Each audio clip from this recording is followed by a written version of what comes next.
Good morning and welcome to the San Mateo ELA ELD Framework launch. And I am Tom Adams. I'm the Director of Curriculum Frameworks and Instructional Resources at the California Department of Education. Can everybody hear me? Yes. Okay. So just to let you know, all sessions are being videotaped today.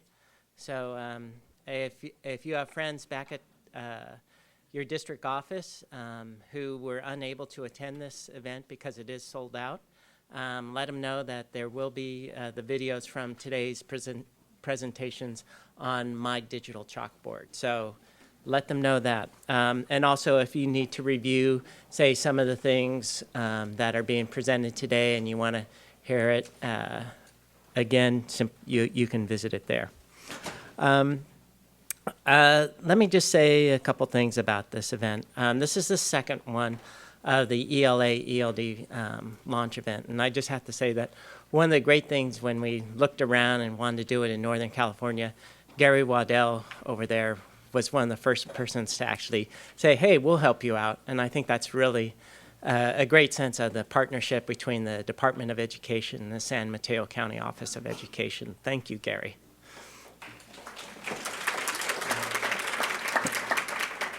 And I'd like to thank some of the people involved in the development of the framework. We had teachers and focus groups.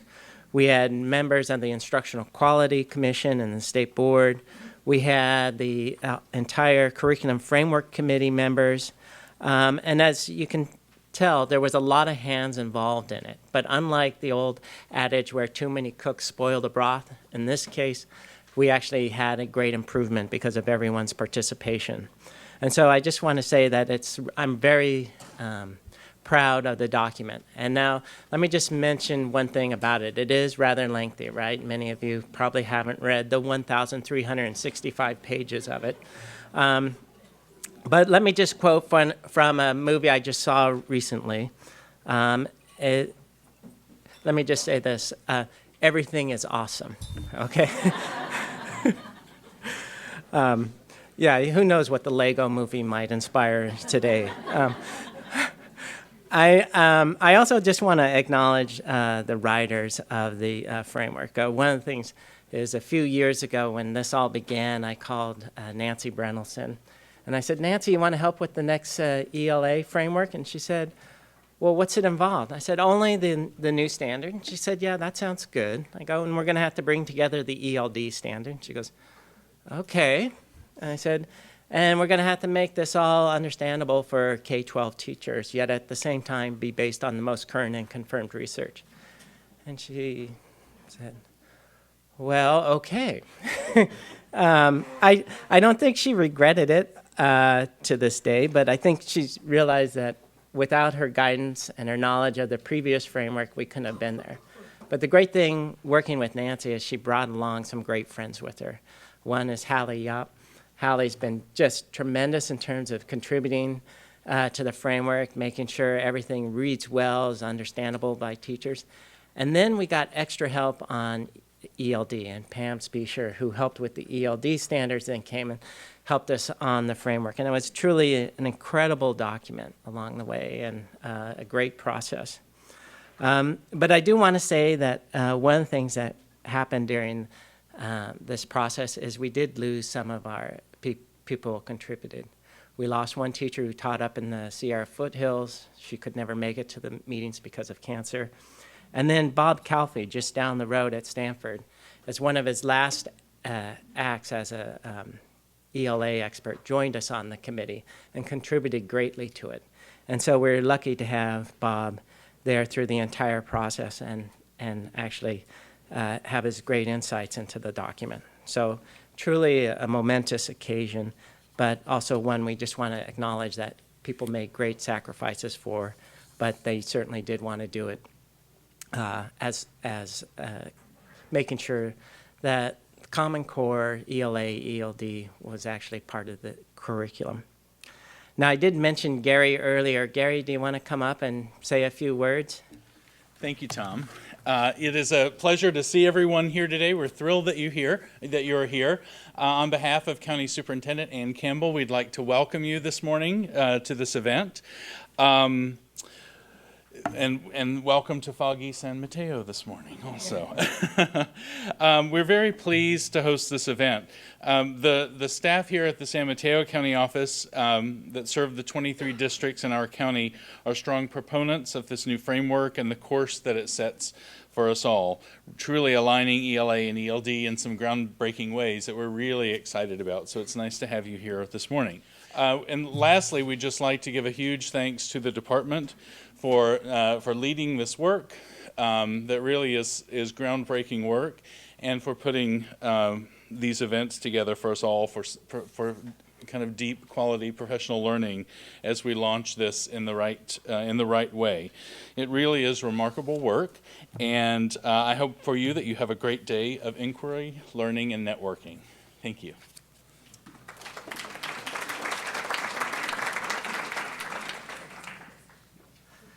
And I just want to return to this theme of partnership, because I think one of the things you'll find in reading this framework is that this is the first word in an ELA-ELD partnership. It's not the last word. We expect you to have the knowledge you gain today to actually take to your district and classrooms, and then to make that a good foundation for working with your students as well as your colleagues. And speaking of that, I just have to acknowledge my colleague who's in charge of the Professional Learning Support Division, Carrie Roberts, instrumental in helping us through this process. I also just have to acknowledge two people in my division who really made this happen, who from beginning to end, we wouldn't have had the framework committee meetings as well set up. We wouldn't have had the rich content that we needed in this framework without them. We wouldn't have this event without them. And that's Cynthia Gunderson and Kristen Cruz-Allen. Can we give them a big hand?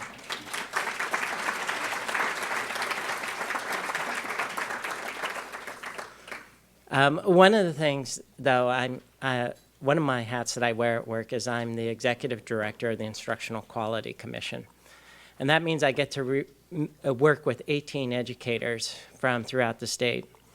And they were so important in this framework development because they also shared the sense of partnership, of being open to suggestions from the field, of seeing comments from teachers who had never participated before, actually address their comments seriously and try and incorporate it and address it in the framework. And so let me just point out those who are here in the audience. Joanne Niskin, who's currently the chair. Is Joanne in the room? Okay, she's probably getting ready for her presentation. And you'll also meet Lauren Wild, a current commissioner, a commissioner who was recently on the commission but left in December because her term ended, Kristen Bennett. There's Lauren Wild and there's Joanne Niskin. Just slowly coming in through. So Kristen Bennett, Carlos Ulloa is there. All great people to work with, and definitely helped make sure that this framework was a partnership. But I also just want to turn the microphone over in a minute to a former state superintendent who decided to come and join us on the commission and provide his leadership and guidance that he had to the framework process. Someone who knows language arts, but also all curriculum areas. A person I think did well to join us and made sure we kept attuned to the field, an expert in the field, and someone, just a great person to meet, Bill Honig. Bill?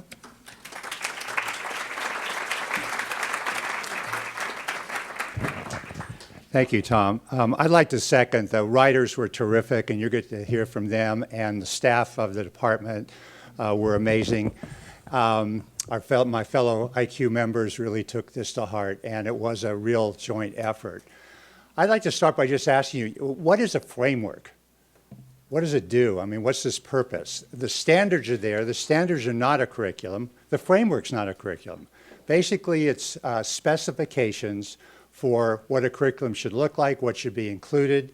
It helps in a scope and sequence, trying to figure out what's done during a particular year, gives you a flavor of what you should be looking for, and it's kind of a guide to thinking about instruction and curriculum. And that's important because many districts went directly from standards to lessons or units. And some of these units are useful, but I think now that the framework has come out, it's time to revisit this and take a look at the year's work and see how it all fits together and whether there are gaps and what to do about it. And many districts are doing that, and the counties are helping that out. I'd like to tell you a little bit about the process because Tom mentioned it, but it's important to kind of talk a little bit about how this framework was produced. Some of you here, I was at San Mateo, some of you here were at the focus groups. There were 4 of them statewide to get teachers and others, educators' opinions about what we should be putting in the framework. The Instructional Quality Commission was mentioned. This is an organization appointed by the board to develop frameworks, to adopt books, to advise the state board on areas of accountability and assessment and so forth.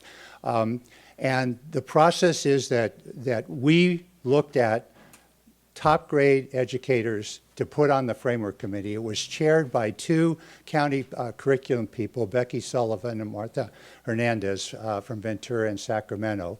They did a wonderful job. We had 2 because of the integration issue. We wanted to get a broader sense of the whole thing.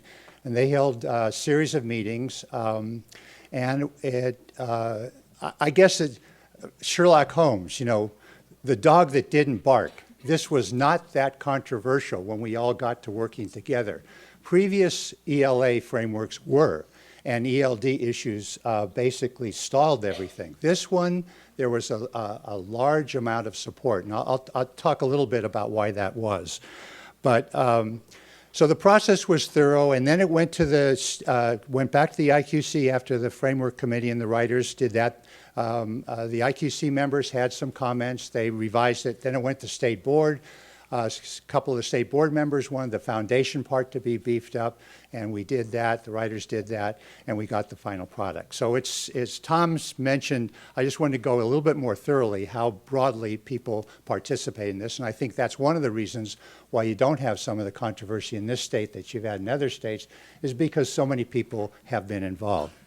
I'm just going to go over 3 or 4 big issues, and then you're going to hear from the writing team as they go through in detail. And today you will hear then the more details when you go out to your particular sessions. The first one was nationally the standards were kind of veering off a little bit. They were being looked at as merely analytical. How do you analyze a piece of work? How do you make an argument? Those are very important issues, and they're embedded in the framework. But that's not all what ELA, ELD is about. It's also about civic responsibility, about becoming a literate individual, about knowing something about our culture and truth. In fact, anybody takes the New York Times, Leon Weisseller, I think his name is, wrote the front page article in the book review this weekend. I'm just going to read a small little quote from him. What's English all about, or English language arts all about? It's so that the individual can know more about how things work, develop their powers of discernment and judgment, their competence in matters of truth and goodness and beauty, to equip themselves adequately for the choices and the crucibles of private and public life. You will find language like that in the framework, and we wanted to make sure that we talked about that area too. And therefore, the way I like to look at it is there are 2 basic parts here. There's the instrumental part, the analytical part, which is, I mentioned. There's also what students read during their careers. And that's why in there you'll see we put in an independent reading program for each youngster. We wanted to pay attention to the quality and the content of what is being read. So it's not just an instrumental, it's a broader purpose. The other major reason why I think we avoided the controversy is, first of all, we had a great chair of the subject matter committee, Joanne Ishkin, who's now the chair of the IQC. And I don't know if you got to see her when she walked in. She walked in late. Joanne, stand up, because there she is. She's going to be working. And she did a great job. We should give her. And Lauren, where are you? She's now chair of the subject matter committee and doing a fine job. She's going to be working on the adoption when we do the adoption of the books this spring and summer. But one of the reasons I think that we were able to build such a broad aspect of support was that the ELD community, Pam and Kenji Okuda and the department group really started off with the premise, how do we help our EL kids make it in Common Core? That was their driving thought. So right from the start, we were pointing in the same direction. And they tried to figure out all the things you need to do to help kids make that. And they came up with 5 areas of which to organize the information, which then the framework committee adopted as the spine of this framework. And you're going to hear about those 5 areas. I'll just mention them in just a couple of comments. But the fact that they started from that premise made the integration of the 2 ideas work. We didn't know if it was going to work at the start. We didn't know it was going to blow up. It didn't. And that was, I think, a major tribute to the foresight of the people that were working on this. So we did come up with these 5 areas. And they all really are about getting meaning, comprehension and meaning. The first one, obviously, starting out is the foundation skills. You're going to hear a little bit about that. By the way, those of you that have can go online, if you want to get the framework, just Google draft ELA/ELD framework California. You'll go right to the page with all the chapters that people are going to be talking about. And right below that, on the lower part of the page, is an area called resources. And in those resources is the foundation paper, white paper that Hallie Opp did. She'll be talking about that. That goes into detail from the framework, pulls it together in a user-friendly way of what things you need to think about when you address that area. There's also a summary of the document by Joanne, myself, and a woman named Carol Jago, who was the head of the National Council of Teachers of English. Very bright woman, very well knowledgeable.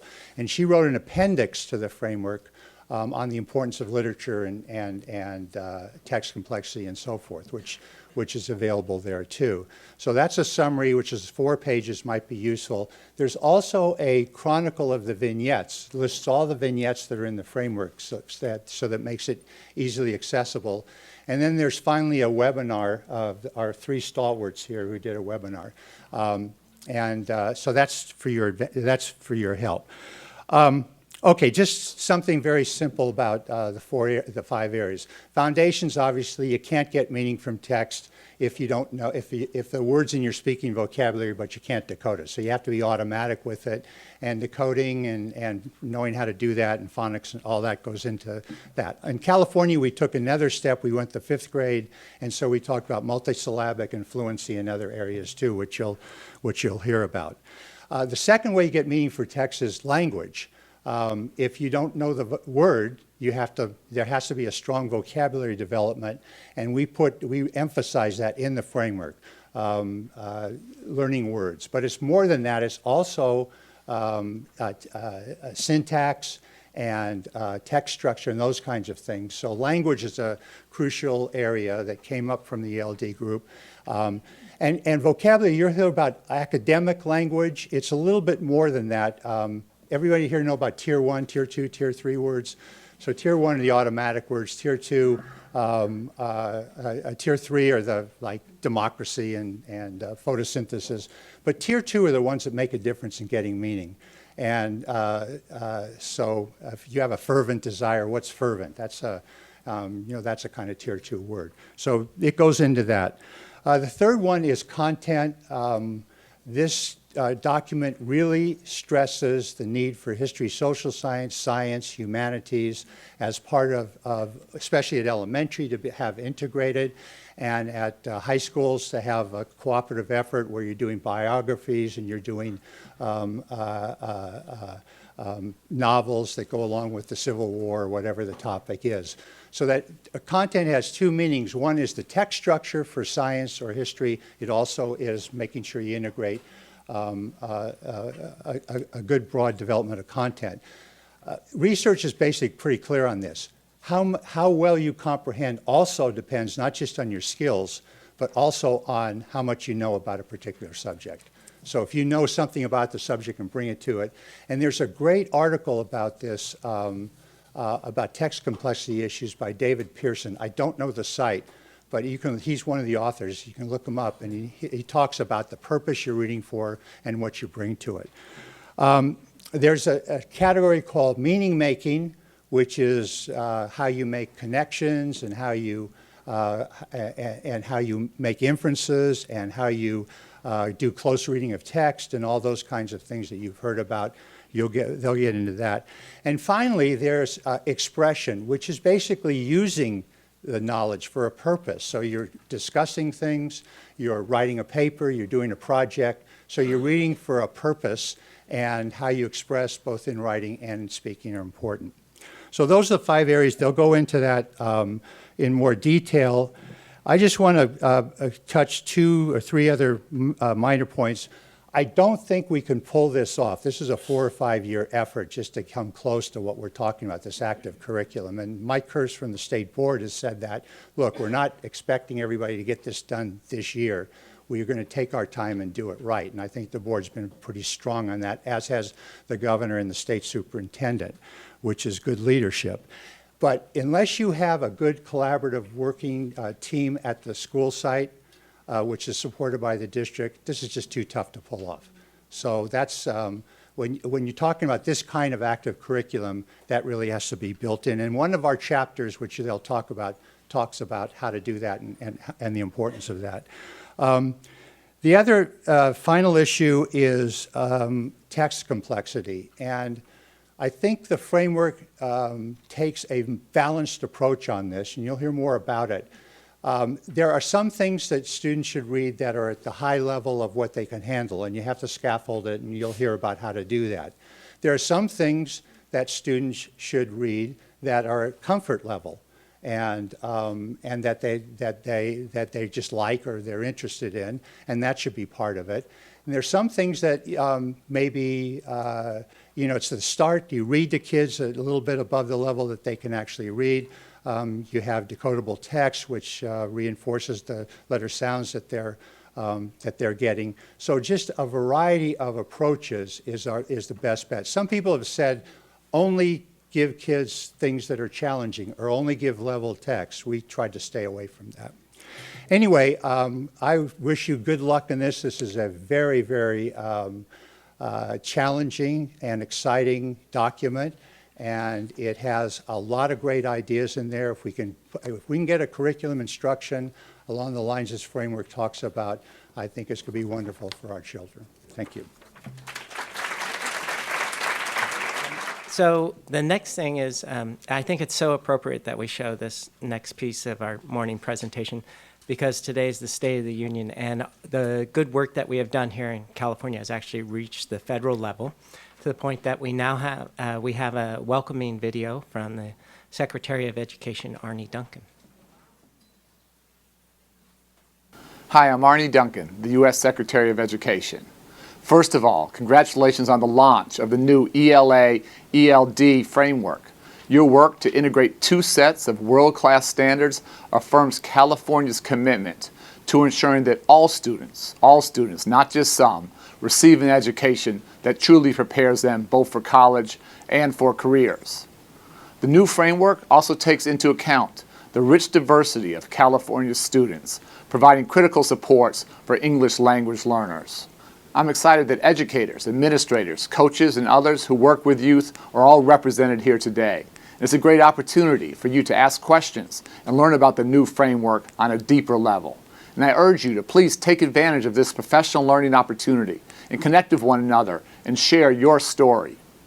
President Obama and I believe in raising the bar for every student, regardless of circumstance, and that means closing opportunity and achievement gaps at every phase.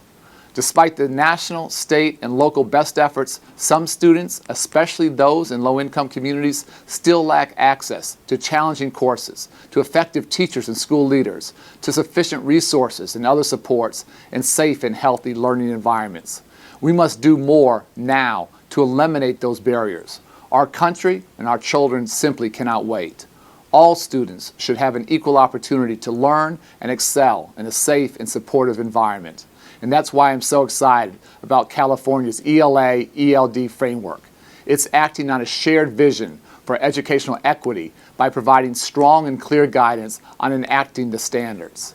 The framework makes it clear that schools must create learning environments where all students can and do thrive. So thanks again for all of your hard work on behalf of our nation's students every single day. You're leading our young people where they need to go and setting a fantastic example for our country. I wish you all the best. Just one of the things, that's a great video showing the shared values and goals of California and the federal government on this issue. And it's so important to realize that we are in this all together. And let me just say, sometimes I think the E in ELA stands for equality, and sometimes I think the E in ELD stands for equity. And the three writers here, I think, kept that in mind throughout the whole process. And so here to give an overview of the framework is Nancy Brenelson, Hallie Yop, and Pam Spiescher. And we're here this morning to share just provide you an overview of the framework, although the day is about familiarizing you. That's the overarching goal. It's familiarizing you with the framework. You got to hear some about the process, and it truly was a collaborative endeavor, not only from those voices that began way back in the focus groups, but all through the process. And your three primary writers here were indeed the epitome of collaboration, because each one of us spent many, many hours engaged in sharing with one another. We didn't say, you do this part, you do this part, you do this part, and so you have this disjointed document. In fact, all of our voices and all of the voices of those who participated flow throughout the entire thing. Our job this morning is to provide you with a quick overview. You have in your handout these slides, so I'm not going to read everything to you, but you'll see that we represent different organizations here and have backgrounds in education, all of us for many, many years, all three of us for many years. Our agenda this morning is to share with you the purposes of the framework, the principles guiding development, and some unique aspects of this framework, and then share with you the big picture of ELA literacy and ELD instruction, and finally share with you the organization. Let's start with the purposes of an ELA ELD framework. Again, Bill mentioned this to a certain extent earlier, and we've bulleted those on this slide for you, that it provides instructional guidance and lesson ideas for TK through 12 teachers. It translates research into practice. It guides school districts in curriculum development and program design. It guides professional learning and leadership, and it directs publishers to provide high-quality materials that meet the intent of California's vision of implementation of both the ELA literacy and ELD standards. As we began, we thought, what principles do we want to guide us throughout this entire process? Again, that began more than 2 years ago. And these are the key principles. You'll find them in Chapter 1 of the framework. That schooling should help all students achieve their highest potential. That's a resounding theme throughout. That the responsibility for learners' literacy and language development is shared. It's not just the ELD teacher who's responsible for this, or the English language arts teacher in high school who's responsible for that. That in fact it's shared among all of us as educators, administrators, faculty, and certainly district offices, community, parents, families, that it is a shared responsibility. That the ELA, ELD curricula should be well designed, comprehensive, and integrated. Lots of details on each of these bullets are in the framework. That effective teaching is not good enough just to have an excellent curriculum, but that in fact effective teaching is essential too. You need the right people in those classrooms engaged on a daily basis with those kids. You need the right specialists supporting what happens with the children and youth in our classrooms. And finally, we wanted to keep fundamental to our work that notion of motivation and engagement, that we want kids to want to come to school, to want to engage in the process, to feel that their voices are heard, to find meaning in what they are doing. You will notice this throughout, that many of the activities and scenarios that we provide are about connecting richly with things that are relevant in students' lives and piquing their interest in those rich, broader views and lenses on the world.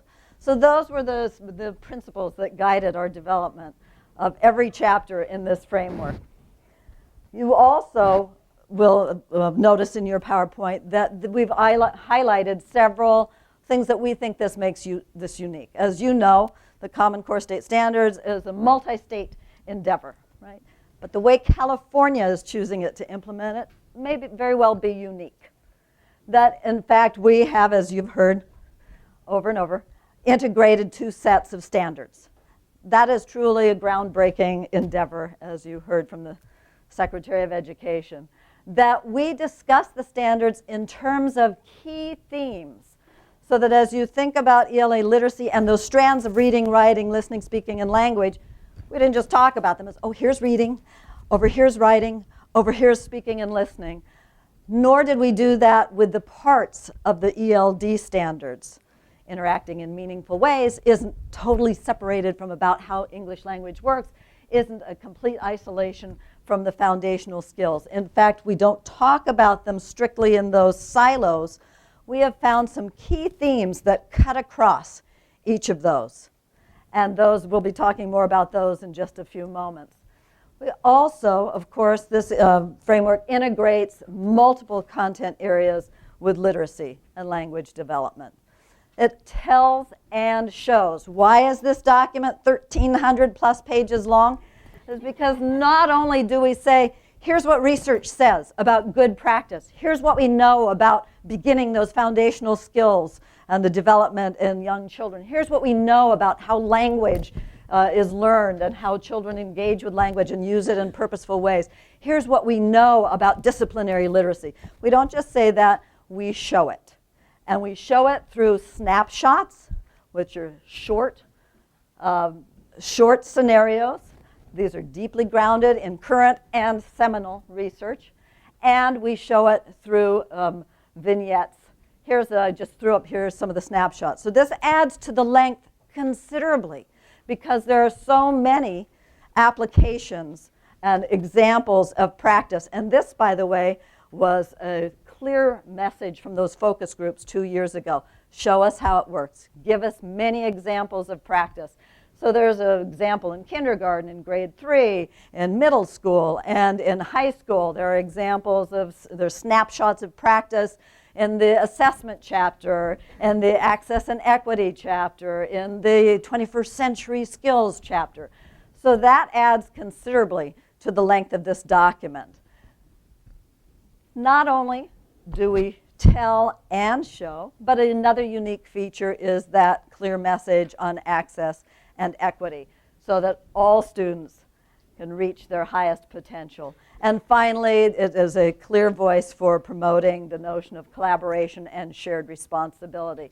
So these are aspects of the framework that we believe makes it a unique way of thinking about implementation of the new sets of standards and what they really mean for us here in California with our richly diverse state.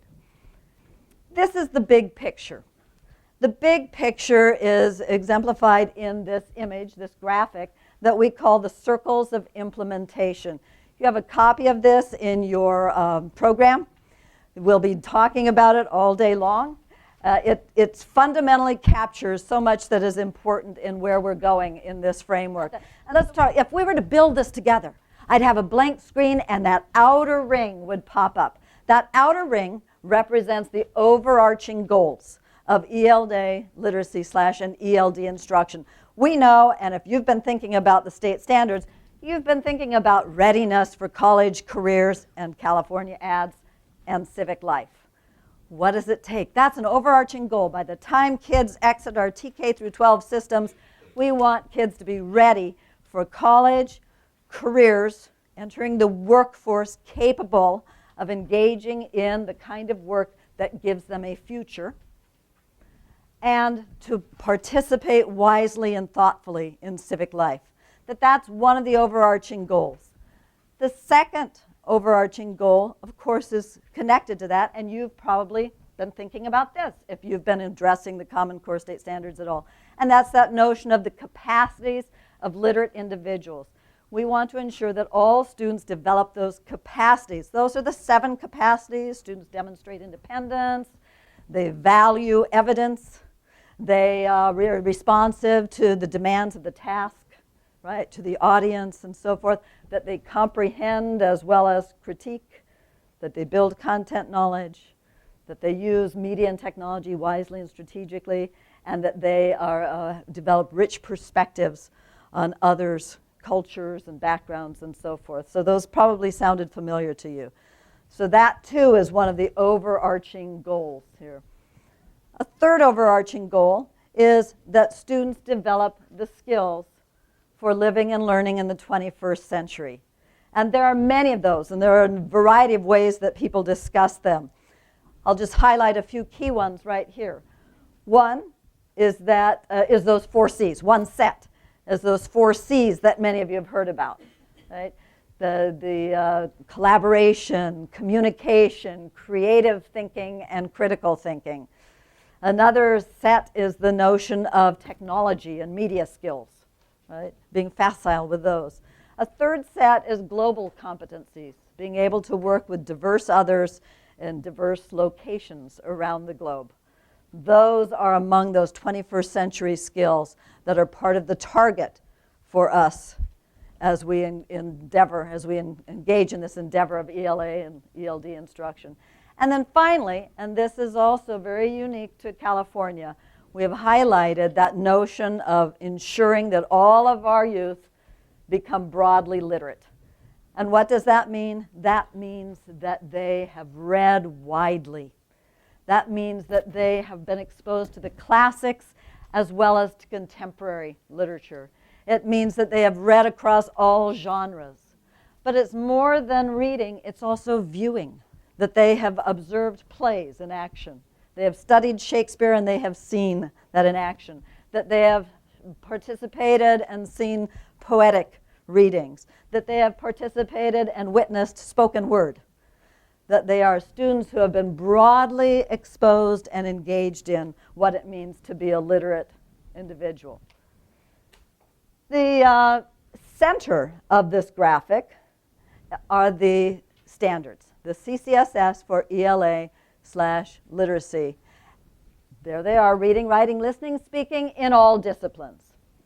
And notice that in the heart of that are the ELD standards. They're not something separate over here. Oh, we'll get to that for some of these kids sometime with our specialist who'll handle it, right? They, in fact, are in the heart of what we're doing for the students who are our English learners. And those standards, as I alluded to earlier, we think about and we address and we organize in terms of key themes. And those key themes cut across all those strands, cut across these parts of the ELD standards. And those are these 5 that you see here, these circles immediately outside of the standards. That meaning making. When we read, we engage in meaning making. That when we write, we are writing to express meaning, to convey ideas, to convey information. So meaning making isn't just about comprehending and reading. Meaning making is something far grander, far richer, far overarching. It also cuts across the speaking and listening standards, doesn't it? Right? When we speak and engage with others, the purpose is to engage in meaning making with one another. That also the language standards. The purpose of those language standards is to ensure meaningful conversations, meaningful engagement with one another. So meaning making is this overarching idea that cuts across those standards as well as the ELD standards. More about those in some of the small group sessions later today. That language development cuts across all of those strands. That fundamental, a cornerstone, if you will, of literacy and language development is language development itself. The vocabulary, the syntax, the larger structures of how things are put together, the appropriate use of different registers, and so forth. That effective expression also cuts across those strands. Where do you see an author powerfully conveying his or her ideas? I remember reading with one of my kids in high school a book that literally tears were streaming down my face as I was reading a section aloud. I looked at my daughter and said, what did the author do that is evoking this extraordinary emotion from me? And she's sobbing too. And we go back and we read the paragraph. I said, oh my gosh, look at how this author phrased this. Look at how the author took us from here to here. That's effective expression. We address that in the reading standards. It is also addressed in the writing as we ourselves want to express ourselves effectively to communicate ideas for whatever purpose that may be. It also matters as we listen and speak. How do we engage? How do we effectively engage with one another? And it also cuts across all of the other sets of standards. Likewise, content knowledge, we'll be doing a session on that later today. Content knowledge is powerfully related to development of your language as well as your literacy skills. That's not new research. It continues to be reinforced by what we see in the research, that the richer your background knowledge, that the more knowledge you have, the richer you can engage with text. And that in fact, the more literate you are and that you can use text, the more knowledge you can attain. So those two are, there's a rich reciprocal relationship there, and so that too is highlighted as we think across all these strands in ELD, ELA. Finally, the foundational skills are fundamental to ensuring that kids can access the print. And so again, there's another session on that later. I'm just going to leave that. I see we did manage to get this part of our animation going. The point being that those are all overlapping. The point being I can't really talk about meaning making with also thinking about language and also thinking about having knowledge. So those are overlapping, and as you think about different standards, you may think, oh my goodness, this taps meaning making. Oh my goodness, this also taps effective expression. Oh my goodness, look at what this ELD standard is saying here and how that's richly related to language, effective expression, content knowledge, and meaning making, and how you got to have those foundational skills to get you there. Finally, on this graphic is the white field. The white field represents the context in which we assert that instruction must take place. That in fact, it should be integrated. That's the richest way to learn if we're not treating every subject matter and every strand and every part of the standards, every content area in a silo. That rich integration is key. So we assert that in this framework, that the best context is one in which all these areas are integrated. That we assert, again, that notion that the context for student learning should be motivating. And it should be engaging. Students are participants in the learning. They're not the receptacles for it. That it should be respectful. Kids come from a wide range of backgrounds, not only linguistic background, but every kind of background, home circumstance, personal abilities, etc., skills, talents, experiences, that it must be respectful of all those voices and have a value perspective on what each student brings to the classroom. And finally, that it should be intellectually challenging for all kids. Appropriately intellectually challenging for all kids. Having done that quick run through of what this graphic is that guides the entire framework, we'd like to give you about 1 minute to turn to a neighbor and just react. Was there anything that resonated with you regarding this graphic? 1 minute. So thank you so much, everybody, for being. This is truly going to be a shared effort and a collective effort if we're going to make it happen. No single teacher is going to make this happen in their classrooms. I was a classroom teacher for a long time, an exhausted classroom teacher every day. It was just like you all who are classroom teachers. I live with a classroom teacher. My husband teaches high school in an urban high school district. And he, he does those 12-hour days, and he plans on weekends, and he takes the whole summer to plan. So I know what it's like. So thank you so much for coming together and making this happen. Here's another question, to continue my brief survey. How many of you in your schools or districts or counties have students who are English learners? Raise your hand. Anybody? Really? Okay.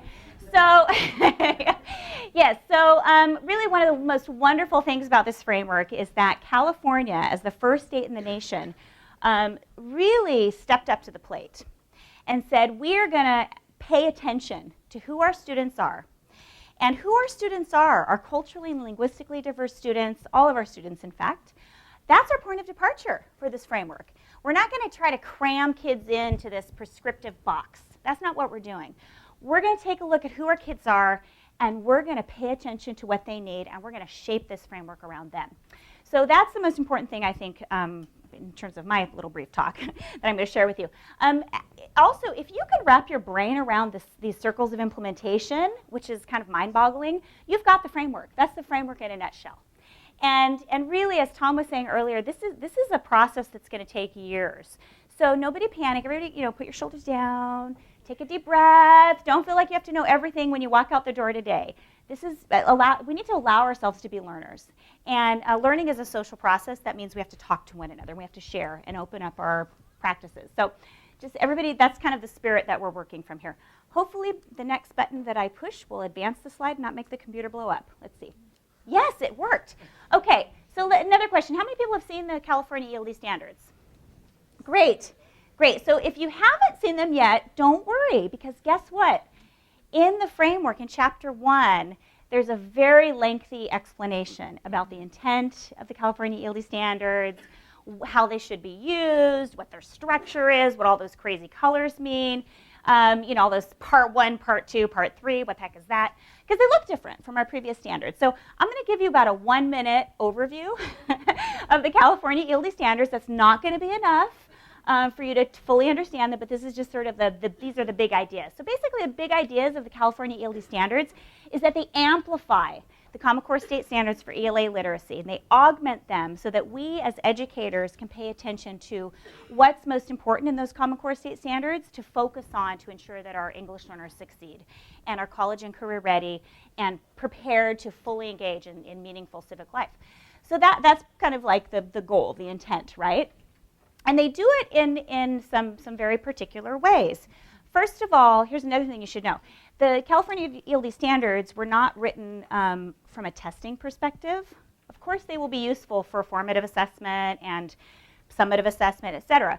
But really, they were written from a teaching and learning perspective. They were written to be used as a tool for classroom teachers to use in their planning so that when they're planning ahead of instruction, they're taking into account the needs of English learners. And so that they're sort of a guide for observing our English learners as they're engaged in instructions. That's really important. Very different from our retired standards, I would say. And they are a helpful tool in three very, very basic, kind of big idea ways. One is they help us focus on language development, and actually I would say on language, not as a set of rules, because language is not a set of rules. That's not what language is, that you just, I'm going to stick this verb over here and this noun over here, and voila, I've got language.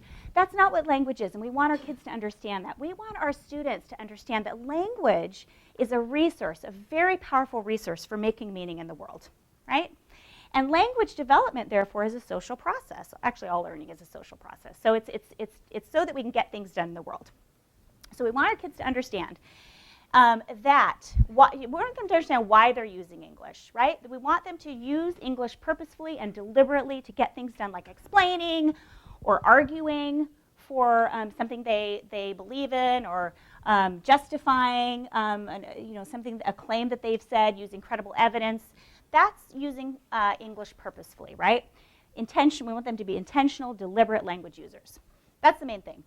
And we know that in order to be able to do that, we have to support our English learners to interact meaningfully in a few different ways. Interact meaningfully with others in collaboration, interact as they are with complex texts and other texts as they are interpreting meaning, and to interact with the world as they are conveying their ideas by producing meaningful messages.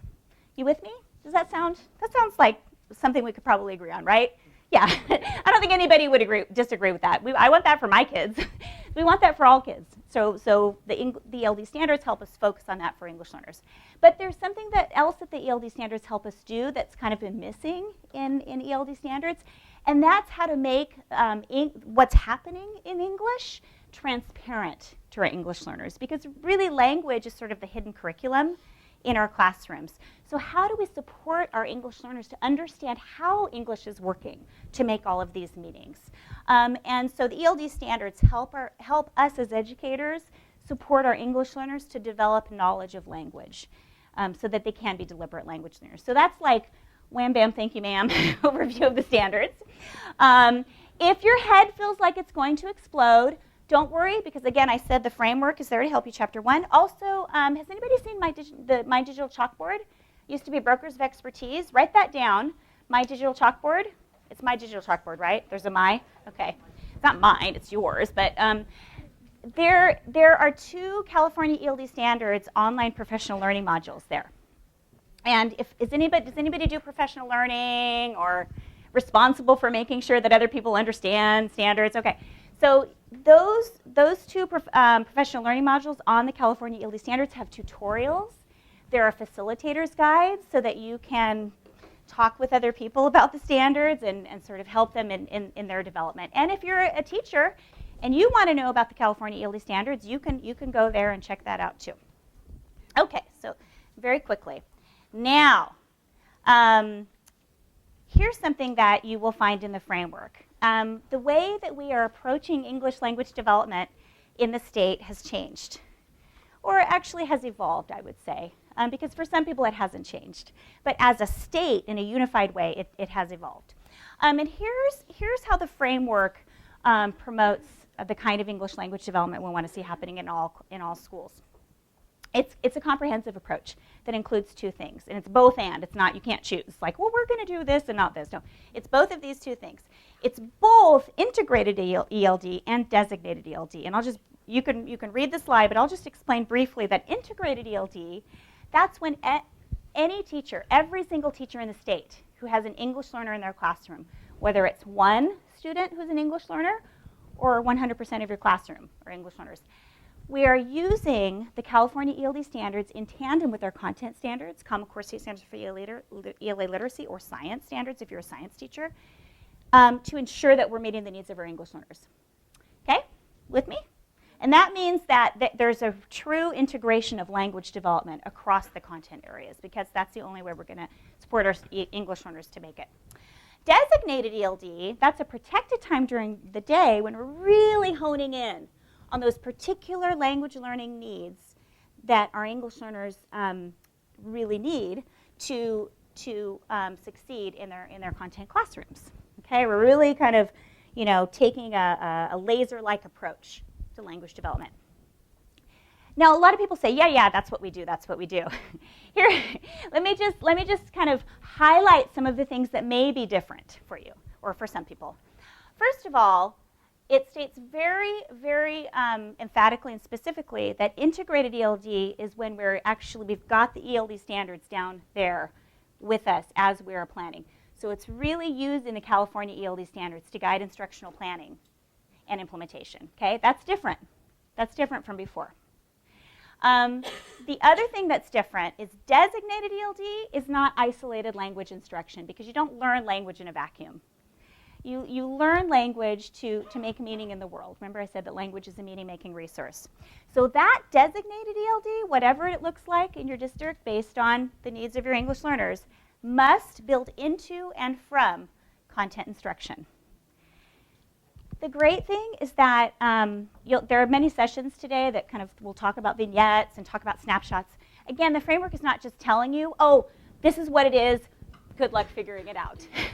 Because, gosh, what does that look like in kindergarten? What does that look like in high school, history, social science, et cetera? The framework has many, many examples to illustrate what that could look like.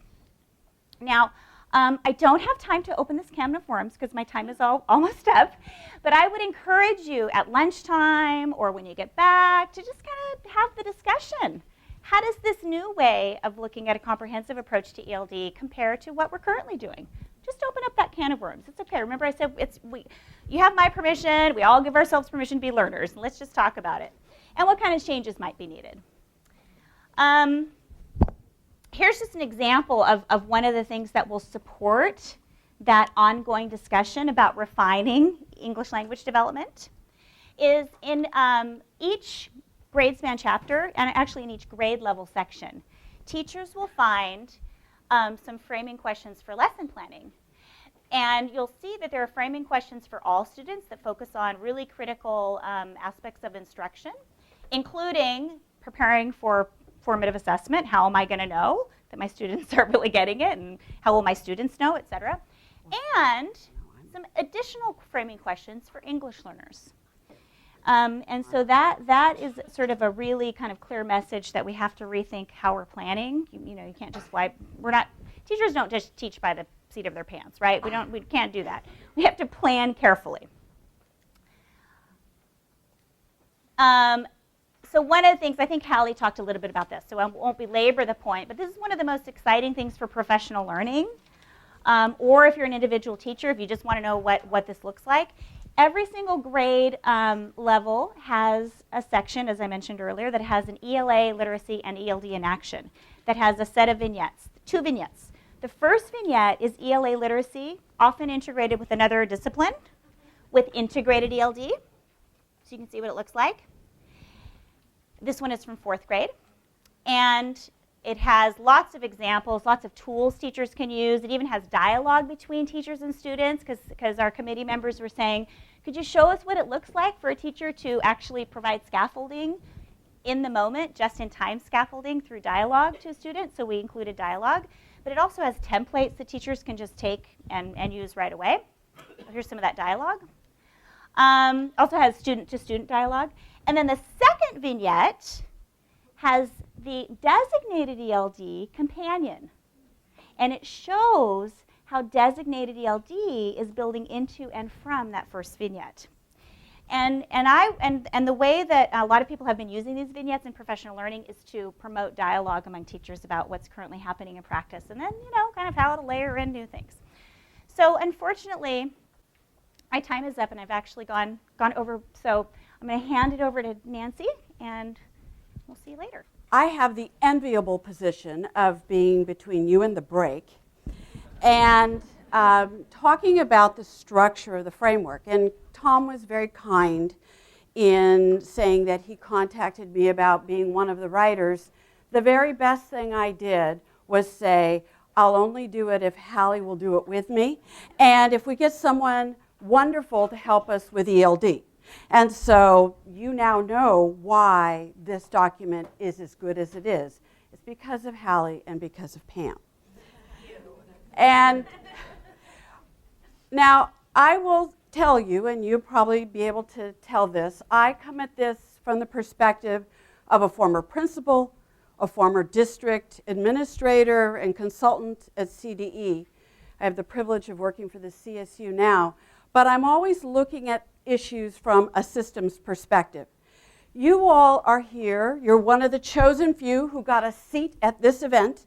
So you have the job of going back, right?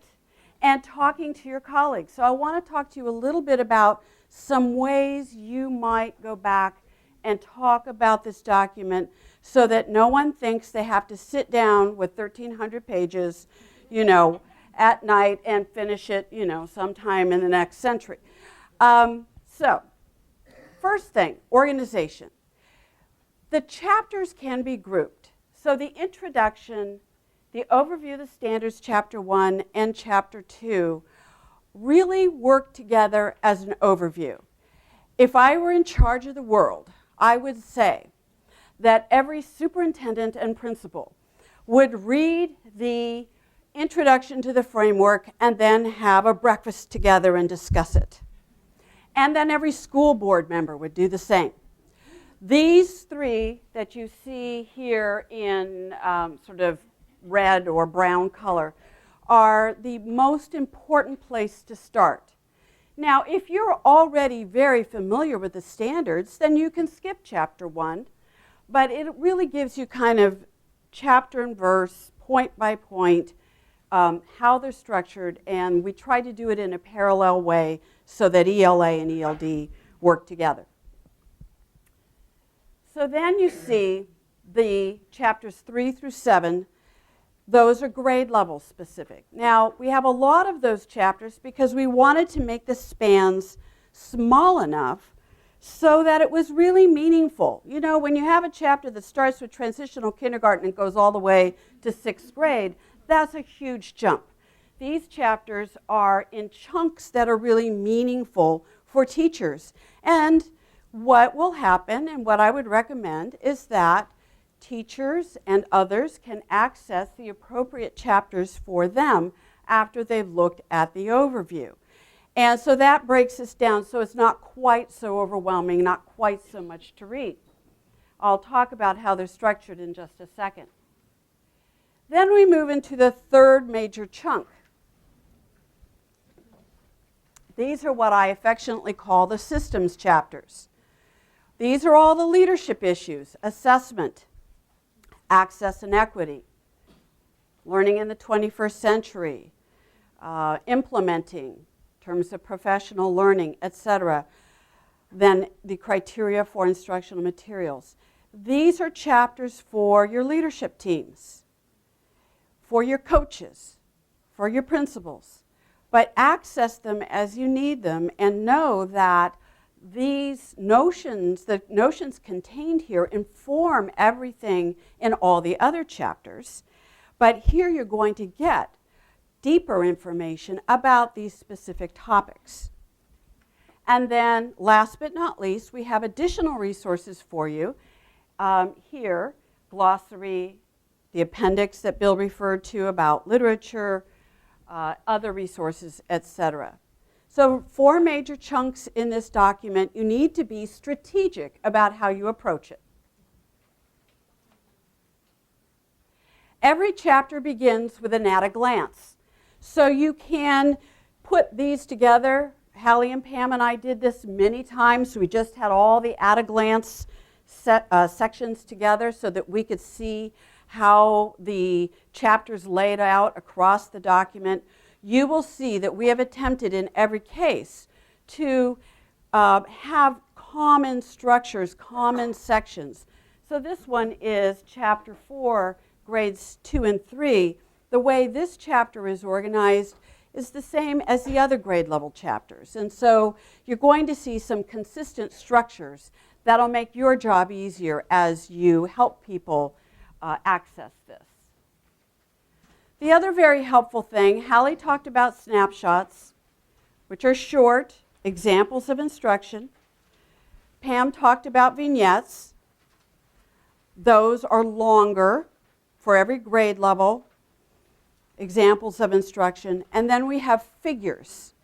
Figures are little charts, examples again, tools really that you can use across a range. So we just have an example of various figures. Of course, the numbers refer to the chapters. So these are figures out of chapter 2 and then out of chapter 4. These can be very useful in professional learning and something that you can use in PLC meetings. So let me run through some of the chapters and just make some highlights. The introduction, Hallie really did a beautiful job of giving you a sense of that. It's a beautifully written, if I do say for ourselves, and everyone involved. Okay, Bill said. But it's meant to be inspirational, okay? This is, so parents can read this, everyone, community members. Chapter 1, what did I say before? Nuts and bolts. If you know the ELA literacy standards well and don't know the ELD standards as well, you should come here, or vice versa. Handy, very helpful. Chapter 2. This takes a little bit of explaining in that Chapter 2 contains key considerations because we kept coming across things in the grade level chapters and other chapters that we needed to explain, like motivation and engagement, scaffolding, academic language, et cetera, et cetera. And we didn't want to have to explain it all over again in every chapter, or else it would have been 2,000 pages, honestly. So you will find that, and this really follows the structure of the graphic that Hallie so artfully explained to you. So you'll see a section on the goals, the context for learning, the key themes, and then approaches to teaching and learning and English language development.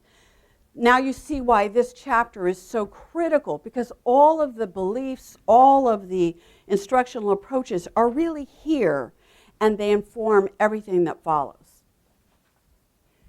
So then the grade level chapters 3 through 7, as I said before, follow a similar structure. They start with a grade span overview, and then there will be grade level sections.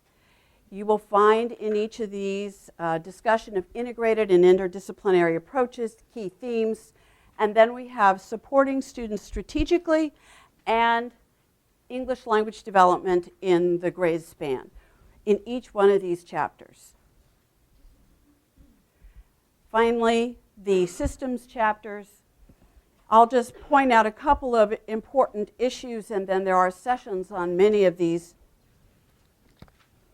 In assessment, we've gone far beyond other frameworks in describing comprehensive assessment, cycles of assessment, and particularly formative assessment, what it is and what it isn't.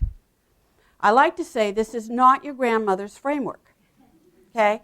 This chapter could apply to almost any framework. It is that complete and that comprehensive, but with the examples are related to ELA and ELD.